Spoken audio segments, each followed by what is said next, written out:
सभी शिक्षक साथियों को मेरा नमस्कार। साथियों, आपका एक बार फिर से स्वागत है आपके ही अपने YouTube चैनल टेक्निकल माथ साहब में। साथियों, आज इस वीडियो में हम ये देखेंगे कि हमें पीठासीन की डायरी और मतपत्र लेखा कैसे भरना है। इस वीडियो में मैं आपको भर के दिखाऊंगा, भरे हुए मतपत्र लेखा और डायरी दिखाऊंगा, और ये भी हम बात करेंगे कि आप अपनी टीम को कब और कैसे रिलीव करेंगे। अगर आप हमारे चैनल पर नए हैं तो चैनल को सब्सक्राइब ज़रूर करें, जिससे कि आपको लेटेस्ट वीडियो की अपडेट मिलती रहे। नंबर 1 है इसमें विकासखंड क्षेत्र का नाम। तो हमने अपने विकासखंड का नाम लिख दिया यहाँ पर सादाबाद। मतदान का दिनांक, जिस दिन आपके यहाँ मतदान होना है वो दिनांक आप यहाँ पर लिख देंगे। मतदान स्थल संख्या व नाम, तो आप अपने बूथ का क्रमांक और नाम यहाँ पर लिख देंगे। नंबर 4, मतदान स्थल किस प्रकार के भवन में स्थित है, सरकारी, अर्ध सरकारी, निजी, अस्थायी निर्माण। तो आप ये देख लेंगे कि किस तरह की बिल्डिंग में है। अगर विद्यालय में है तो आप सरकारी लिखेंगे, ये आप वहाँ पर जाकर आपको पता चल जाएगा। 5वां कॉलम आपको खाली रखना है, क्योंकि आपको टीम पूरी ही मिलेगी। आपको किसी भी मतदान अधिकारी की नियुक्ति की आवश्यकता नहीं पड़ेगी। अगर किसी की पड़ती है तो उसकी डिटेल्स आप यहाँ पर लिख लोगे। यहाँ पर नंबर 6 है उपयोग में लाई गई मतपेटिकाओं की संख्या और नंबर। तो अगर आपके यहाँ एक मतपेटी यूज हुई है तो आप कुल संख्या 1 लिखेंगे, नंबर क्रमांक में भी 1 लिख देंगे, क्योंकि अगर आप नंबर क्रमांक देखेंगे तो हो सकता है कि उस पर नंबर क्रमांक न लिखा हो, तो आप यहाँ पर 1 और 2 के रूप में लिख देंगे। नंबर 7 है प्रत्येक 2 घंटे में पड़े मतों की संख्या। तो आपको यहाँ पर हर 2 घंटे में पड़े मतों की संख्या लिखनी है। पिछले पड़े मतों की संख्या को नहीं जोड़ना है। जैसे 7 बजे से 9 बजे तक वोट पड़े 120 और 9 बजे से 11 बजे तक वोट पड़े 80, तो हमें 120 और 80 को नहीं जोड़ना है। हमें अलग अलग 2 घंटे में पड़े मतों की संख्या यहाँ पर नोट कर देनी है। ये मतदान अधिकारी प्रथम पीठासीन को समय समय पर बताते रहेंगे। कभी क्या होता है कि आपके बूथ पर 9:30 बजे कोई सेक्टर मजिस्ट्रेट या जोनल मजिस्ट्रेट आते हैं और वो आपसे पूछते हैं कि अब तक कितने वोट पड़ गए। तो मतदान अधिकारी प्रथम को ये नहीं करना है कि वो उनको गिनने बैठ जाएं। आपको अपना काम करते रहना है। पीठासीन उनको 9 बजे तक पड़े हुए मतों की संख्या बता देंगे, जिसे वो नोट करके ले जाएंगे। यहाँ पर आपको अपना काम बंद नहीं करना है, आप अपना काम करते रहेंगे। अब यहाँ पर नंबर 8 है मतदाता सूची में दर्ज मतदाताओं एवं मतदान करने वाले मतदाताओं का विवरण। तो ये इसमें कॉलम नंबर 2 को आप एक दिन पहले भी भर सकते हैं। ये आप लिस्ट में देख लेंगे कि पुरुष मतदाता कितने हैं, महिला मतदाता कितने हैं और उनका योग। लेकिन कॉलम नंबर 3 आपको उसी दिन भरना है। मतदाता जिन्होंने मतदान किया, कि कितने पुरुषों ने मतदान किया, कितनी महिलाओं ने मतदान किया, और योग मैंने यहाँ पर उदाहरण के रूप में आपको दिखा रखा है। फिर आपको उनका प्रतिशत भी निकालना है अलग अलग सबका। पुरुष मतदाताओं का अलग प्रतिशत निकालना है, महिला मतदाताओं का अलग प्रतिशत निकालना है, और कुल प्रतिशत अलग निकाल देना है आपको, जैसा कि मैंने यहाँ पर आपको करके दिखाया है। आसान है, कोई दिक्कत नहीं आएगी इसमें आपको। अब हम नंबर 9 को देखते हैं।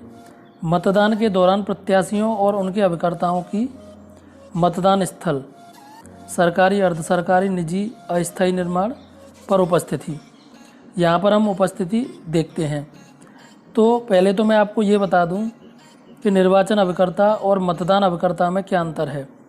निर्वाचन अभिकर्ता होगा वो प्रतिनिधि होता है प्रत्याशी का, तो वो केवल एक ही होता है, और मतदान अभिकर्ता जो होंगे वो हर वार्ड पर अलग अलग होंगे, जिनको हम पोलिंग एजेंट भी बोलते हैं।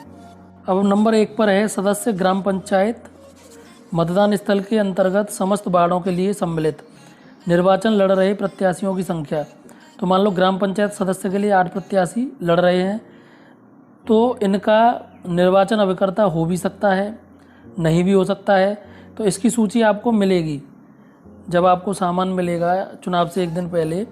तो निर्वाचन अभिकर्ताओं की सूची, और उनके सिग्नेचर आपको मिलेंगे।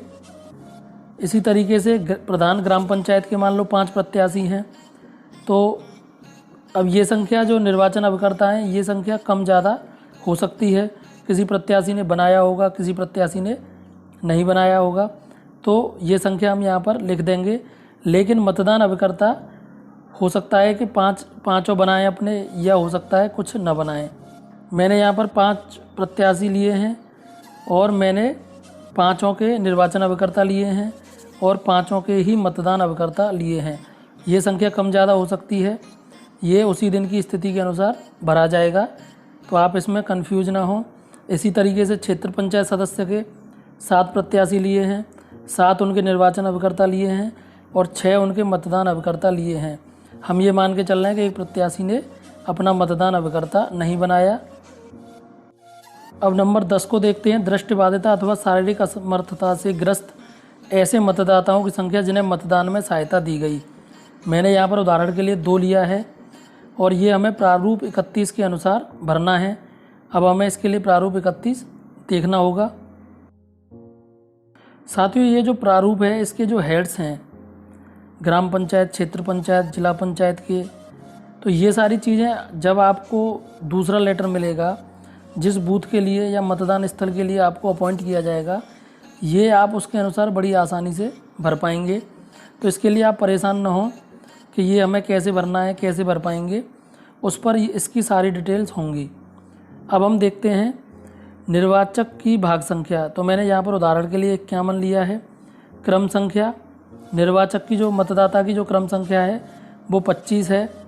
निर्वाचक का पूरा नाम लिख दिया। सहायक साथी का पूरा नाम व पता, आप नाम और पता लिख देंगे। उसके बाद आप सहायक साथी के यहाँ पर हस्ताक्षर करवा लेंगे। अब यहाँ पर आपको एक बात याद रखनी है कि जो मतदाता है उसके लेफ़्ट हैंड के अंगूठे के पास वाली उंगली पर आपको स्याही लगानी है और जो सहायक है उसके सीधे हाथ के अंगूठे के पास वाली उंगली पर आपको स्याही लगानी है। ये यहाँ पर मतदान अधिकारी प्रथम इस चीज़ का विशेष ध्यान रखेंगे। इसके बाद ये हमें प्रपत्र 32 भी भरना पड़ेगा। दृष्टिबाधित और अशक्त मतदाता के सहायक साथी द्वारा की जाने वाली घोषणा। तो ये जो सहायक आए हैं उनके साथ ये प्रपत्र उनके द्वारा भरा जाएगा। अब हम पॉइंट नंबर 11 देखते हैं। आपत्तिकृत अव्याक्षेपित मतों की संख्या। उदाहरण के लिए मैंने यहाँ पर 2 लिया है और ये प्रारूप भरना है। इसमें आगे है जब्त की गई धनराशि। तो ये जब्त की गई धनराशि शून्य भी हो सकती है, यहाँ पर 5 रुपये भी हो सकते हैं और 10 रुपये भी हो सकते हैं, 2 चैलेंज वोट के अनुसार। अगर किसी एजेंट द्वारा किसी मतदाता को चैलेंज किया जाता है तो आप क्या करोगे? सबसे पहले उस एजेंट से 5 रुपये लोगे और ये जो निक्षेप धनराशि की रसीद है, ये रसीद आप बना लोगे। उसके बाद पीठासीन जांच पड़ताल करेंगे, 1-2 लोगों से बात करेंगे, पूछेंगे उसके बारे में। अगर वो मतदाता सही पाया जाता है तो आप 5 रुपये की धनराशि जब्त कर लोगे और अगर पोलिंग एजेंट का चैलेंज सही है तो आप उनकी 5 रुपये की धनराशि उन्हें वापस कर देंगे और रसीद वापसी पर उनके साइन ले लेंगे। ये काम आपको करना है। उसके बाद आपको प्रारूप प्रपत्र 29 में उसकी डिटेल्स भरनी है। मतदाता का नाम जितेंद्र, मतदाता सूची में क्रमांक 14, उस ग्राम पंचायत का नाम जिसकी मतदाता सूची है, तो यहाँ पर लिख दिया मैंने। जिस व्यक्ति के खिलाफ अपील की गई है उस व्यक्ति के हस्ताक्षर। आगे है यदि कोई पहचानने वाला है तो उसका नाम लिख दिया हमने। आपत्तिकर्ता का नाम लिख दिया। पीठासीन अधिकारी का आदेश, तो आप यहाँ पर लिखेंगे आपत्ति सही है या आपत्ति गलत है। उसके बाद निक्षेप का प्रतिदाय करने पर आपत्तिकर्ता के हस्ताक्षर, तो आप यहाँ पर हस्ताक्षर भी करा लेंगे। अब हम देखेंगे 12 निविदत्त मतों की कुल संख्या। तो मैंने यहाँ पर उदाहरण के लिए 2 लिया है। ये प्रारूप 30 के अनुसार यहाँ पर भरा जाना है। तो हम पहले प्रारूप 30 देख लेते हैं। सबसे पहले हम टेंडर वोट को समझ लेते हैं। कोई मतदाता आता है वोट डालने, हम देखते हैं कि उसके नाम पर कोई पहले से वोट डाल गया है, यानी कि उसका वोट पहले से ही पड़ गया है। तो अब आपको क्या करना है, अब आपको ये करना है कि टेंडर वोट के माध्यम से उसका वोट डलवाना है। तो इस प्रक्रिया में जो आप उसको बैलेट देंगे वो बैलेट मत पेटी में जमा नहीं होंगे। उन बैलेटों को पीठासीन अपने पास रखेंगे। और इसका भी एक प्रक्रिया है कि पीठासीन अधिकारी जो हमें बैलेट मिले हैं उन बैलेट में से अंतिम बैलेट उसको देंगे, यानी कि अंतिम संख्या वाला मतपत्र उसको देंगे। जैसे हमें उदाहरण के लिए हमने यहाँ पर 800 मतपत्र मिले थे हमको, तो सुशील को दिया हमने 800 और शिव कुमार को दिया हमने 799 नंबर का बैलेट।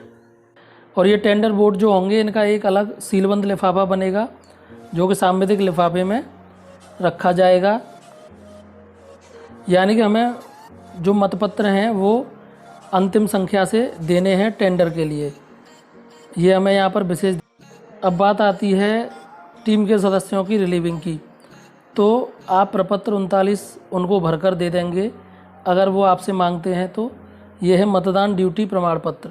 ये देखो इस तरीके से भरा जाएगा, नाम लिख जाएगा इसमें, पद ने मतदान केंद्र मतदान स्थल का नाम लिख जाएगा, पर दिनांक इतने को इतने बजे से इतने बजे तक संपन्न हुए मतदान दल, आप अपना मतदान दल की संख्या लिख देंगे। और इसमें मतदान अधिकारी प्रथम द्वितीय तृतीय जो भी